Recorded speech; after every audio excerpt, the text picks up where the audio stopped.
Hello friends, welcome back to the mini video guys and my YouTube channel guys. Today we are going to talk about guys Infinix phone setting guys, and today video title is guys how can we off guys Infinix phone guys phone alarm ringtone sound. Friends, you want to off guys Infinix phone guys phone alarm ringtone sound. So how can you off it? Today friends, I will show you, I will tell you guys. So first of all, go and subscribe the channel guys, click the bell icon, like the video. So friends, you will have to on guys your phone setting. After on phone setting guys, we will click here the phone alarm sound.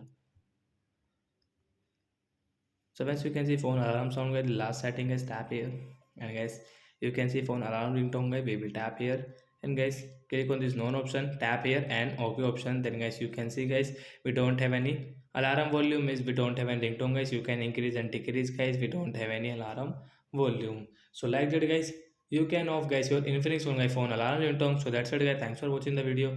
I hope friends you understood how to off phone alarm ringtone. So bye bye guys, we will meet on next video. Thanks for watching the video guys.